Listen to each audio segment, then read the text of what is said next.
하나님의 말씀 보겠습니다. 하나님의 말씀은 디모데후서 4장 1절에서 5절에 있는 말씀입니다. 신약성경 디모데후서 4장 1절에서 5절 말씀을 교독하겠습니다. 제가 한 절 읽고 여러분들 한 절 읽고. 디모데후서 4장 1절에서 5절입니다. 하나님 앞과 살아있는 자와 죽은 자를 심판하실 그리스도 예수 앞에서 그가 나타나실 것과 그의 나라를 두고 엄히 명하노니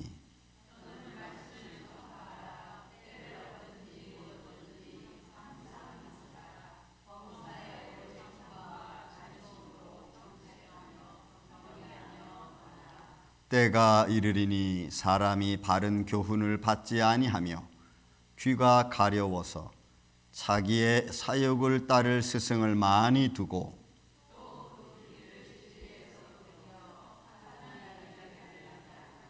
그러나 너는 모든 일에 신중하여 고난을 받으며 전도자의 일을 하며 내 직무를 다하라. 아멘. 기도합니다. 예수님 감사합니다. 4월 첫 주를 맞이하며 또한 예수님의 종려주일, 주님이 십자가를 향하여 달려가는 또 걸어가시는 예루살렘 입성의 모습을 바라봅니다. 이 한 주간을 통하여 성령이 우리와 또 함께해 주실 뿐만이 아니라 깊은 믿음의 단계에 들어갈 수 있도록 주님 역사하여 주옵소서. 특별히 이 시간 생명의 말씀을 주심을 감사합니다. 이 말씀을 가지고 이 시간 은혜를 나누고자 하오니 성령님이 함께하여 주시고 말씀 중에 한 영혼 한 영혼을 주님이 터치하여 주시며 우리의 삶의 영적이고 육적인 문제들이 해결되어져 나가는 축복의 시간 되게 하여 주옵소서. 주님만이 홀로 영광 받으시옵기를 원하옵고 사랑이 많으신 예수님의 이름으로 기도하옵나이다. 아멘. 할렐루야. 여러분 오늘은 종려주일입니다. 그래서 예수님이 2000년 전에 예루살렘에 이제 십자가를 지시기 위하여 걸어가시는 그 종려주일인데 저는 그 종려주일에 대한 이야기보다는 이 시간 사실 이 디모데 후서에 있는 말씀을 갖고 은혜를 좀 나누기를 원합니다. 오케이. 죄송하지만 저기 우리 외국 분들 오셨는데 누가 옆에서 좀 통역해 줄 수 있는 분 있나요? 옆으로 가셔서 오성훈 집사님 세 분 오셨는데 오케이. 여러분 오늘은 그 성도라면 가져야 될 자세라고 하는 말씀으로 잠시 은혜를 나누고자 하는데 여러분 우리 이 말씀 속에서 신약에 보면 이런 말이 있습니다. 신약에 보면 미러링 효과라는 말이 있습니다. 미러링 효과, 미러링 효과라고 하는 말은 어떤 말이냐면 따라서 하는 겁니다. 거울에 비친 나를 바라보면서 따라서 하는 것을 말하는 겁니다. 이게 미러링 효과인데 이 효과는 신약에서 쓰면서 어떤 일이 있냐면 이런 게 있습니다. 우리가 그 베드로후서에 보면은 롯이라고 하는 인물이 소돔과 고모라에 살면서 소돔과 고모라의 그 죄악된 행실을 계속 바라봄으로 말미암아 롯이 결국은 그 의로운 마음이 상했다라고 하는 그런 말씀이 있습니다. 그러니까 그게 이제 미러링 효과입니다. 자꾸 나쁜 것을 계속 보고 안 좋은 말을 자꾸 들으면 내 마음이 상해지고 나도 모르게 그렇게 되어 간다는 겁니다. 이런 뭐 여러 가지 예를 들을 수 있겠지만 그래서 전 여러분들이 좋은 모습을 보고 좋은 말을 듣고 좋은 인생을 사시기를 저는 예수님의 이름으로 축원을 드립니다. 자, 오늘 말씀에 보면은 여러분 아주 굉장히 중요한 말씀이 있습니다. 왜냐하면 이 성도는 이 세상에 대하여 어떤 자세를 가지고 우리가 살아가야 되는가라고 하는 겁니다. 어떤 자세를 가지고 또 그런 모습이 왜 중요하냐면 다른 사람들 앞에서 보여지는 내 모습이기 때문에 그렇습니다. 그런 의미에서 오늘 이 말씀을 좀 보려고 하는 겁니다. 그 한동대학교 그 김재효 교수라고 하는 그분이 그 필리핀 코스타라고 하는 특강에서 2020년도에 강연한 내용이 하나 있습니다. 근데 그 강연한 쭉 내용 중에서 아주 중요한 말을 하나 했습니다. 그게 뭐냐면 AI 시대에 우리가 맞이해야 될 이 상황과 환경 속에서 이 위기 힘든 게 뭐냐면은 AI는 실패를 하면은 매 순간순간 그것을 업데이트해서 자꾸 이렇게 그 축적돼서 올라가고 변화되어져 갑니다. 그런데 사람은 실패해도 업데이트가 되지 않고 변화되지 않는다는 거예요. 그래서 힘들다는 거예요. 그게 위기라는 거예요. 기계는 AI는 변화가 돼서 자꾸 업데이트돼서 좋아지는데 사람은 변화되지 않기 때문에 그것 때문에 오는 위기, 어려움이 있다는 겁니다. 여러분 우리 신앙생활이 저는 우리 임마누엘 장로 이 아침에 여러분들이 언제든지 여러분들의 신앙은 예수 그리스도의 말씀으로 업데이트되어 가시기를 성장하시기를 예수님의 이름으로 축원을 드립니다. 그래야 우리가 이 세상을 이겨나갈 수가 있어요. 왜냐하면 여러분 1절 말씀이 굉장히 중요합니다. 하나님 아까 살아있는 자 죽은 자를 심판하실 예수 그리스도 또 그뿐만이 아닙니다. 그의 나라를 두고 엄히 명한다 그랬어요. 여러분 엄히 명한다. 이 말은 이제 마지막 때 하나님의 나라가 이 땅에 임하고 통치하는 것을 말하는 것뿐만이 아니고 하나님의 나라 하나님의 통치가 지금 여기서도 이루어지고 있다는 것을 강조하고 있는 거예요. 그러니까 하나님의 통치는 우리는 자꾸 과거, 미래로만 생각해서 하나님의 나라가 임하면, 하나님의 나라에 가면, 하나님의 통치, 하나님의 다스림만 생각하는데 아니요. 지금 이 하나님의 나라와 통치는 오늘 여기에도 우리 가운데서 이루어지고 있다는 것을 선포하고 있는 거예요. 그래서 미래적인 것을 현실로 얘기하고 있죠. 성경은 미래적인 것을 현실로 얘기하고 있어요. 근데 우리는 자꾸 미래적인 것을 미래로만 보고 현실로 안 보니까 우리 삶의 업데이트가 안 된다는 거죠. 여러분, 우리 신앙은 미래적인 것을 지금도 하나님의 통치와 하나님의 섭리와 하나님의 은혜가 오늘도 우리와 함께 계심을 믿습니다. 그 은혜로 우리가 살아가는 거예요. 그러므로 이 엄히 명하노다라고 하는 이 말은 어떤 의미를 가지고 있냐면 엄히 명하는 것은 하나님의 말씀을 갖고 내가 말씀을 증거합니다. 이 원래 뜻은 소환하는 겁니다. 증인을 소환해내는 거예요. 왜 소환해내냐? 와서 내가 뭐라고 증언했는지 지금 내가 증언한 것에 대한 결과가 어떻게 되었는지에 대한 말을 듣기 위해서 소환한다는 거예요. 그런데 이 소환할 의미는 어떤 의미가 또 있냐면 깨닫게 해야 될 의무가 있는 사람을 부르는 거예요. 그러니까 저와 여러분은 하나님의 말씀을 듣고 복음을 들은 저와 여러분은 내가 복음을 전함으로 말미암아 또는 내가 하나님 나라를 증거함으로 말미암아 듣는 자들로 하여금 깨닫게 할 의무가 있는 거예요. 그래서 여기서 소환한다는 의미는 이렇게 중요합니다. 엄히 명한다는 말이 굉장히 중요해요. 왜냐하면 여러분들에게 주어진 하나님의 복음의 사역을 여러분들이 증거했는데 그 상대방에 대하여 깨닫게 할 수 있는 마음과 책임과 의무를 가지고 행했느냐 안 했느냐를 보는 것이기 때문에 그래요. 그럼 여러분 삶의 일거수일투족이 얼마나 중요합니까? 내가 복음의 사람으로 그리스도인으로서 내가 신앙의 인격을 가진 사람으로서 다른 사람으로 하여금 깨닫게 할 수 있는 삶을 내가 보여줘야 되니까 이게 중요한 거죠. 그런 의미에서 우리가 첫 번째로 하나만 보겠습니다. 말씀을 선포하는 일입니다. 말씀을 어떻게 선포할 것이냐, 그리고 어떤 자세로 내가 이 말씀을 선포할 것이냐라고 가지고 있는 거예요. 이 선포하다는 말은 테레소라고 하는 단어예요. 이거는 구체적인 것으로 알리는 겁니다. 상세하게 알리는 겁니다. 그러니까 여러분들의 신앙생활하고 말씀으로 외치고 어떤 모습으로 표현으로 여러분들이 복음을 증거할 때는 상세하게 자세하게 저 사람이 지금 나 때문에 참고 있구나, 견디고 있구나, 저 사람이 지금 나를 위로하고 있구나라를 이런 모습을 상세하게 자세하게 그에게 보여줘야 되는 거예요. 그래서 그 상대방으로 하여금 그렇게 내가 복음의 길을 걸어가는 것을 보고 깨닫는 거죠. 내가 이러면 안 되겠구나. 저 사람은 나를 위해서 이렇게 참아주는데, 저 사람은 나를 위해서 이렇게 기다려주는데, 나는 이러면 안 되겠구나 하고 깨닫게 해줄 수 있는 그런 믿음의 자세로 말씀을 선포해야 된다 이 말이에요. 그런 여러분, 우리의 삶이 쉽지만은 않죠. 그렇지만 이것은 내가 예수님을 닮아가는 거죠. 예수님이 하신 그 십자가의 사역을 내가 쫓아가는 거예요. 그런 믿음의 길을 걸어가라고 성경은 우리에게 들려주고 있는 겁니다. 그런데 그럼 그런 자세를 살아가는데 언제 그렇게 살아갈 거냐라고 하는 거죠. 언제? 여러분, 본문에 있는 말씀 2절에 이렇게 말했습니다. 때를 얻든지 못 얻든지, 때를 얻든지 못 얻든지. 여러분, 유카레이스, 아카레이스 두 단어를 같이 쓰고 있어요. 부정서만 하나 달랐어. 근데 이 의미는 또 이런 의미 있어요.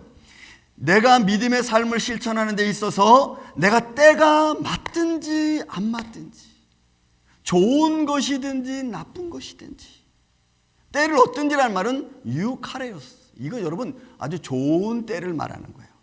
아카레로스는 아주 나쁜 때를 말해요. 그러니까 좋든 싫든 내 삶과 내 믿음의 자세는 변함이 없는 거예요. 그래서 여러분, 순교자의 모습이 나오는 겁니다. 고난과 죽음의 현장에서도 믿음을 저버리지 않아. 내가 그리스도인 것을 확실히 증거하는 거죠. 그래서 그 사람은 바로 오늘 본문에 있는 말씀, 때를 얻든지 못 얻든지 내가 죽음의 현장에 이른다 할지라도 예수 그리스도에 대한 믿음을 잃어버리지 않는 거예요. 배신하지 않는 거예요. 그러므로 삶의 현장과 상관없이 내 믿음의 자세를 그대로 쭉 지켜가는 것을 말하는 겁니다. 항상 심쓰라 범사에라는 말이 있습니다. 항상 심쓰라 범사에, 이는 어떤 것이든지 모든 일에, 온갖 종류 모든 일에 너는 그렇게 하라는 거예요. 그런 여러분, 우리의 생활 속에서 힘들고 어렵고 짜증나고 힘들고 왜 나만 이렇게 돼야 되라고 하는 생각이 들 때가 얼마나 많습니까? 그래도 그런 상황이 된다 할지라도 내 믿음의 자세는 주님을 향한 십자가를 바라보는 내 믿음의 자세는 흔들림이 없는 거예요. 마음의 평강이 흔들리지 않는 거예요. 내 마음의 평강이 흔들려서 무너지면 그때는 내 삶의 기반과 상대방의 모습과 다 어그러지고 마는 거죠. 그것을 잡아주는, 잃어버리지 않는 그 모습을 말해. 여러분, 열왕기하 18장에 있는 말씀 보면 히스기야 왕 이야기하고 아수르 산헤립과 랍삭에 대한 이야기가 나옵니다. 여러분, 아수르 왕 산헤립이라고 하는 사람이 북이스라엘을 멸망시키고 그리고 남유다를 침범해 들어옵니다. 열왕기하 18장에 보면 들어와서는 그 성을 둘러쌌습니다. 근데 그 성을 둘러싼 인원이 18만 5천 명입니다. 그리고 18만 5천 명이 둘러싸놓고 예루살렘 성에 갇혀있는 히스기야 왕과 그의 군관들과 백성들에게 하는 말이 있습니다. 뭐라고 말하면 이렇게 말합니다. 야, 어느 나라의 어느 신이 내 손에서 자기들을 구원한 신이 있었느냐? 히스기야가 말하는 여호와 하나님도 내 손에서 너희를 구원하지 못할 거다라고 딱 잘라 얘기해요. 그런 여러분 보세요. 성 안에 갇혀있는 사람은 몇 천 명밖에 되지 않습니다. 근데 그 성을 둘러싸고 있는 아스리아 군사는 18만 5천 명이에요. 그리고 아수르 왕 산헤립이 폭언을 합니다. 위협을 합니다. 하나님을 무시합니다. 그런 백성들이 듣고 어떻게 생각하겠어요? 방법이 없어요. 정말로 다른 족속들이 산헤립이 다 멸망당했습니다. 그들이 섬기는 신들이, 우상들이 그들을 구원하지 못했어요. 그거를 산헤립이 이야기하는 거예요. 여호와 하나님이 너희를 구원하지 못할 거다. 내 손에서 구원하지 못할 거라고 선포하는 거예요. 그때 히스기야 왕의 자세가 있습니다. 히스기야 왕은 떨었습니까? 아니요. 두려워했습니까? 아니요. 하나님의 사람은 선자의 입을 통해서 이사야 선자와 함께 백성들에게 이야기합니다. 너희는 두려워하지 말라. 너희는 저 백성을 무서워하지 말라. 오직 하나님만 바라봐라. 여러분, 이렇게 히스기야 왕은 마음의 흔들림이 없었어. 아무리 수많은 사람들이 와서 자기를 위협해도 여러분, 히스기야 왕은 흔들리지 않았어요. 그리고 저들에게 대답하지 마라. 왜요?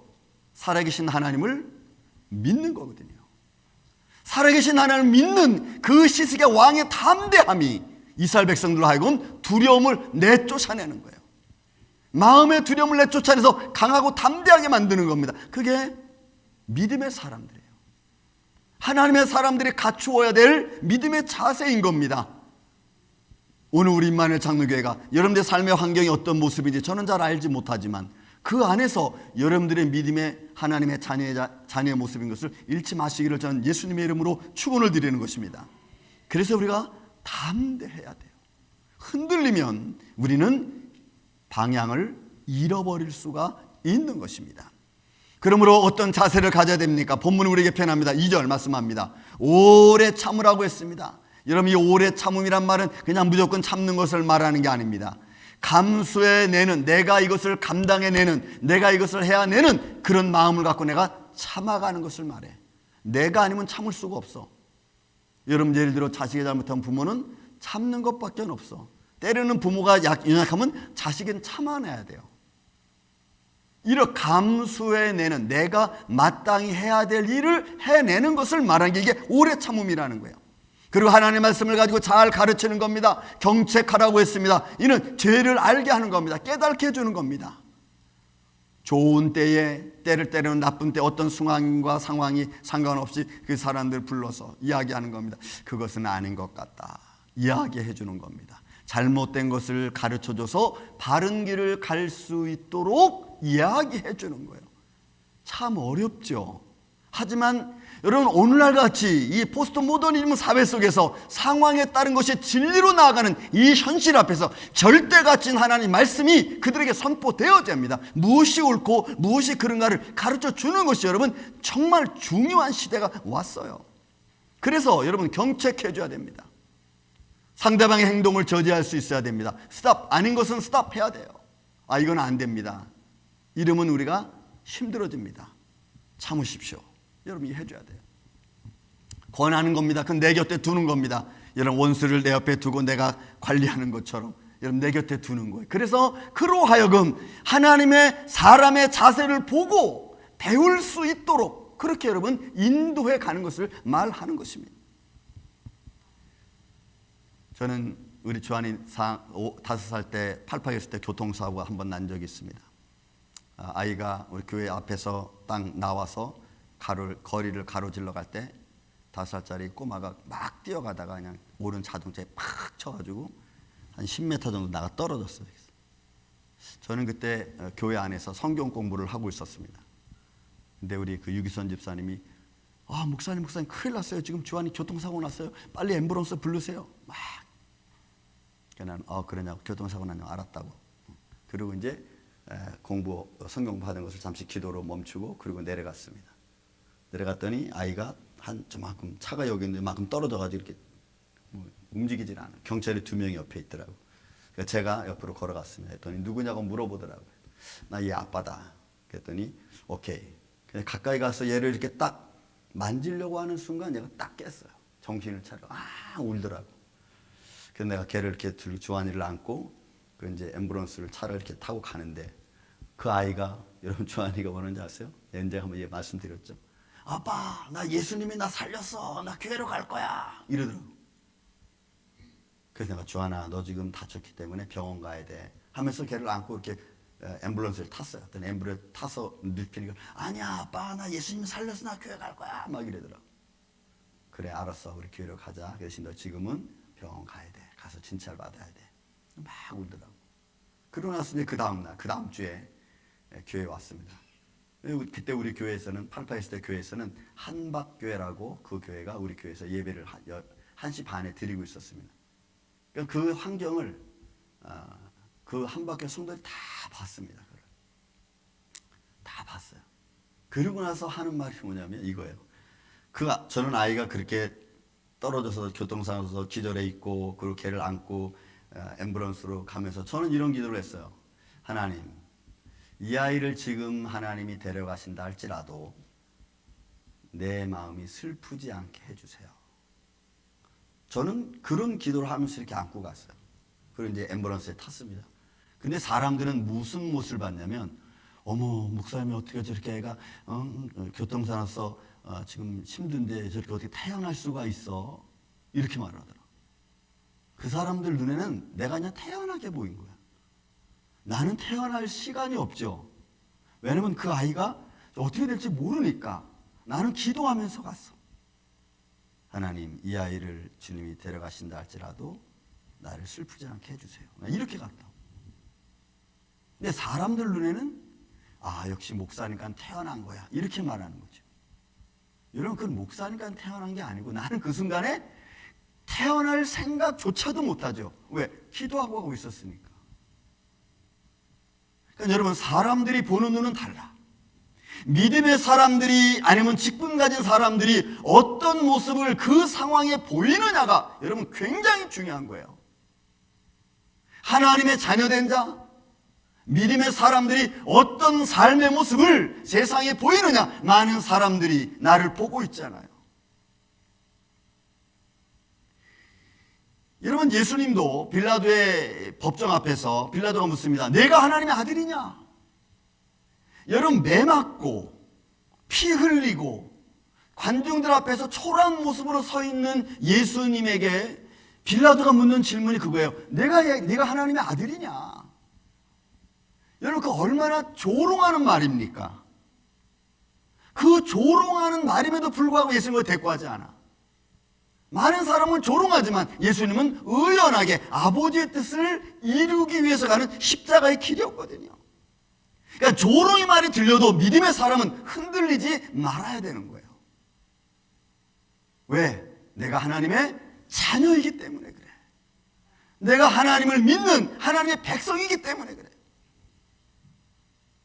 지금 이제 이 세상을 좀 보시기 바랍니다. 이 세상은 여러분 절대 진리가 없는 세상이 되어버리고 말았어요. 금방 제가 말씀드렸지만, 여러분, 포스트 모더니즘, 상대 가치에 따라서 그 상황에 맞는 말이 맞는 것 진리야. 절대 가치가 없어졌습니다. 또 가치적 혼란이 왔습니다. 여러분, 사람이 옛날에는 피부색으로다가 사람을 차별했죠. 근데 요즘에는 피부로 차별하지, 이제는 그런 건 안 해. 사람의 권위와 또 인격과 또 권력과 자기 위치와 자기 상황에 따라 사람을 여러분 차별한다고. 여러분, 그런 시대에 우리가 지금 살고 있잖아요. 그럼 그런 상황에서 나는 어떤 자세를 취해야 되는가? 어떤 모습으로 내가 하나님께 나아가야 되는가? 어떻게 내가 하나님의 영광을 드러낼까? 믿음의 사람은 그 생각을 해야 돼요. 그 생각을 못하면 우리는 항상 그 환경과 싸우게 될 겁니다. 믿음의 사람은 그때 지혜를 갖는 거예요. 그래서 그 상황에서 혼란된 내 가치의 혼란을 내가 바로 세우고 내가 하나님의 자녀인 것을 내가 마음속에 새기고 내가 걸어가는 거예요.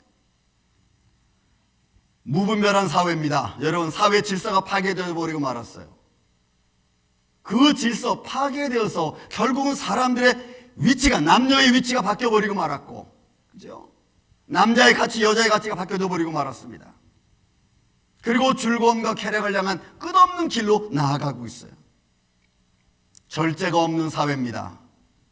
절제 못하죠. 왜? 이제는 개인주의화가 점점점 극대화되어 가고 있으니까. 여러분, 개인주의, 이거는 마지막 때에 나타나는 현실 중에 하나입니다. 이런 사회 속에서 믿음의 사람인 성도가 어떤 삶의 모습을 가져야 되고 보여줘야 되느냐. 사랑하는 이 아침의 성도 여러분, 여러분들의 삶 속에 이런 혼란된 세상 앞에서 여러분들의 믿음의 가치가 아름답게 증거되어지고 보여질 수 있는 이런 믿음의 삶을 살기를 예수님의 이름으로 축원을 드립니다. 그렇다면 여러분, 3절에 있는 말씀 봐야 됩니다. 때가 이른다고 했습니다. 이 시대가 나타나는 때를 본문은 이렇게 설명해 주고 있습니다. 3절에 때가 이르리니 사람들의 바른 교훈을 받지 않습니다. 여러분, 이 때가 이른다는 말은 카이로스라는 말이에요. 결정적인 순간이 이르는 겁니다. 내가 뭔가 결정할 순간이 이르는 거예요. 아니면 내가 결정하지 않아도 하나님의 때가 이르는 겁니다. 그러면 그 때가 이르렀을 때 과연 나는 어디에 있어야 되느냐, 그리고 어떤 방향을 향해서 달려가야 되느냐. 3절에 말합니다. 사람들이 바른 교훈을 받지 않습니다. 그렇죠. 세상 모습 생활 따라 그렇게 흘러가고 있으니까 귀가 가려워집니다. 여러분, 귀가 가려워서라고 하는 이 단어의 말은 사람들이 흥미를 쫓아 흥미로운 정보를 듣고 그 흥미로운 정보를 향해서 달려가는 걸 말해. 그러니까 사람이 자기 좋은 것만 듣는 거예요. 귀가 가려워서, 이 가려웠다는 말이 그런 의미가 있는 거예요. 흥미로운 정보를 사람들이 원하고 그 길을 따라가는 거예요. 그러니까 그런 마음을 향한 여러분 이 호기심. 여러분 지금은 정보의 홍수 속에 살아갑니다. 미디어와 인터넷과 더 나아가서는 기술의 발달, 이런 것들이 사람들의 마음을 자꾸 흥분시키고 좋은 것들을 자꾸 듣게 만들고 호기심을 갖게 만듭니다. 그럼 사람들은 거기에 따라가는 거예요. 더 이상 성경 말씀에 이제는 더 이상 귀 기울이려고 하지 않아요. 절대같이 생명된 말씀에 귀를 기울이려고 하지 않고 자기의 기분 좋은 것을 따라갑니다. 자기들의 사욕을 쫓을 스승을 많이 둔다고 했습니다. 이런 개인적인 욕망을 이루어줄 사람을 따라가는 거예요. 그래서 사람들은 점술가를 따라갑니다. 철학관을 따라갑니다. 미신을 따라갑니다. 왜요? 자기에게 좋은 이득을 줄, 사욕을 쫓을 스승으로서의 삶의 모습을 가지고 있는 사람을 따라가는 거예요. 이게 여러분 오늘날의 세상 중에 하나예요. 그 다음에 허탄한 이야기를 따른다고 했습니다. 진리를 외면하는 거죠. 사람들의 마음, 사람들의 생각을 빼앗아가 버리고 마는 겁니다. 그리고 자꾸 유토피아적 이상한 생각을 자꾸 주는 거예요.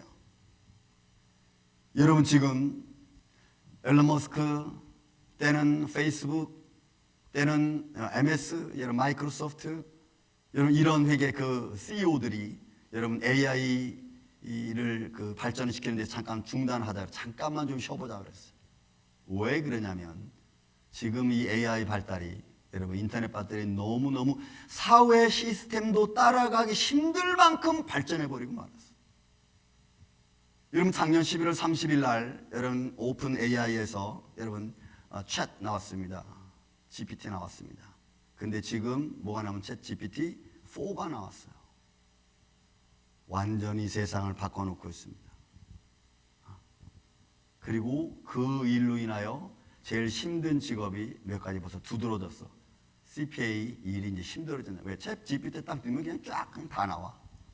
매스매틱 수학자들이 힘들어졌어요. 왜? 그거 계산하는 게 다 나와. 어제 우리 조한이하고 얘기했습니다. 야, 너희는 학교 좀 어떠냐 했더니 학교에서도 벌써 몇 명이 GPT-2로 해서 에세이 쓴 거 다 걸렸다는 거예요. 그러니까 사회가 따라가기 힘들 만큼 세상의 기술은 엄청나게 발달돼 가고 있습니다. 여러분 이런 세상 앞에 성경은 끊임없이 얘기하는 것은 아무리 세상이 발달해 가도 아무리 세상이 즐거움과 쾌락으로 나간다 할지라도 너희는 하나님의 자녀인 것을 잊지 말라는 거예요. 그래서 하나님의 자녀의 자세를 가지라는 이야기예요. 저는 우리 임마누엘 장로교회가 이런 믿음의 자세를 갖고 잊어버리지 마시기를 예수님의 이름으로 축원을 드립니다. 그래서 생명 되신 말씀을 쫓아가는 거지. 세상의 즐거움과 세상의 쾌락을 따라가는 게 아니고 하나님의 생명된 말씀을 갖고 주님이 주시는 평안을 내 안에 새기는 거예요. 그렇다면은 여러분 오늘 본문에 있는 말씀 4절 5절을 말씀. 그 길을 진리에서 돌이켜 탄한 이야기를 따르리라. 그러나 너는 이렇게 말했어요. 그러나 너는 모든 일에 여러분 신중하라 그랬어요. 신중하라. 여러분 이 신중하라는 이야기는 자신을 방임하지 말라는 겁니다. 자신을 아무렇게나 굴리지 말라는 거예요. 내 생각도 내 몸도 아무렇게나 굴리지 말라는 거예요. 여기 원래 의미는 술 취하지 말라는 의미예요. 그러니까 술 취한 자가 정신없이 왔다 갔다 그리고 갈짓자로 이렇게 걸어가는 것처럼 내 자신을 그렇게 하지 말라는 거예요. 그래서 너는 신중하라는 거예요. 신중하라. 왜? 하나님의 자녀이기 때문에 그래요. 복음을 가진 생명을 가진 하나님의 사람들이 이거 마음대로 갈 수 없잖아요. 그래서 신중하라는 거예요. 또 고난을 받으라는 얘기입니다. 이 고난을 받는 얘기도 앞절에 있는 말씀처럼 자기에게 다가온 불행을 감수해낼 수 있는 일, 이걸 말해요. 내게 주어진 여러 가지 많은, 여러분도 저도 개개인마다 가지고 있는 어려움이 있을 겁니다. 그거를 감당해내라는 거예요. 자기 십자가를 지고 나를 따르라라고 하는 예수님 말씀이죠. 이거는 내가 감당할 수 없어. 그리고 팽개치고 자기 혼자 가는 게 그게 아니고 내가 감당할 수 있는 것은 감당해라는 거예요. 피하려고 하지 말고. 그래서 여러분 카운셀러 상담학에서는 기독교 상담에서 가장 중요한 게 하나 있어요. 기독교 상담학에서는 문제가 앞에 딱 닥치면은 그 문제를 뚫고 갈 거냐, 아니면 그 문제를 피해 갈 거냐, 아니면 그 문제를 만나기 전에 돌아갈 거냐. 여기서 상담학이, 기독교 상담학이 가르쳐 주는 게 있어요. 이거는 정면 대치야. 하나님의 성령의 은혜를 통해서 여러분 그 문제를 해결해 나가는 저는 여러분들의 인생이 되기를 주의 이름으로 축원을 드립니다. 회피한다고 되는 게 아니고 내가 그것을 어떤 믿음의 마음을 갖고 자세를 갖고 뚫고 나가느냐에 따라 다른 거예요.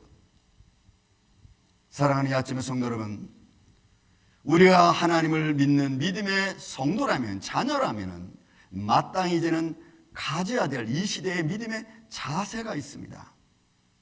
이 사회가 어떤 모습으로 우리 앞에 다가온다 할지라도 때를 얻든지 못 얻든지, 좋은 때든지 때로는 슬픈 때든지 어려운 때일지라도 여러분 우리가 흔들리지 아니하고 믿음의 말씀에 여러분 굳게 서서 전파자의 자세를, 믿음의 성도의 자세를 잃어버리지 마시길 다시 한번 주의 이름으로 축원을 드립니다. 5절 말씀 다시 한번 여러분 보시기 바랍니다. 너는 모든 일에 신중하여 고난을 받으며 전도자의 일을 하며 내 직무를 다하라. 여러분, 이 다하라는 말은 결국은 완수하라는 겁니다. 그럼 이런 거죠. 내가 힘들어도 때로는 어려운 일을 당해도 가정적이든 사회적이든 이런 어려운 일을 당한다 할지라도 내가 감당할 수 있는 일을 내가 잘 감당하고 감당해서 이것을 여러분 다 하라. 이거 완수하라는 얘기예요. 완전히 이행하라는 얘기예요. 그런 여러분 믿음의 사람이 어디서 우리가 좌절할 수 있습니까? 좌절해서도 안 되죠. 왜? 주님이 생명 되신 주님이 나의 힘이고 능력이시니까 그 능력 대신 예수님을 믿고 우리가 나아가기를 전 주님의 이름으로 축원을 드립니다. 그래서 이 일을 완수하라는 거예요. 그러므로 우리 마늘 장로교가 2023년도 저는 여러분들이 성도들이 가져야 될, 성도 하나님의 자녀가 가져야 될 마땅한 믿음의 자세를 갖고 여러분들에게 주어진 믿음의 달란트를 완수해 가는 축복된 인생이 되시기를 예수님의 이름으로 축원을 드립니다. 기도하겠습니다. 사랑과 은혜가 많으신 아버지 하나님 감사합니다. 오늘도 말씀을 따라 우리가 마땅히 가져야 될 믿음의 행복과 또 믿음의 자세를 갖고 이 세상을 이기게 하여 주시옵소서. 성령의 거룩함과 축복된 말씀으로 우리와 함께하여 주시옵기를 원하오며 사랑이 많으신 예수님의 이름으로 기도하옵나이다. 아멘.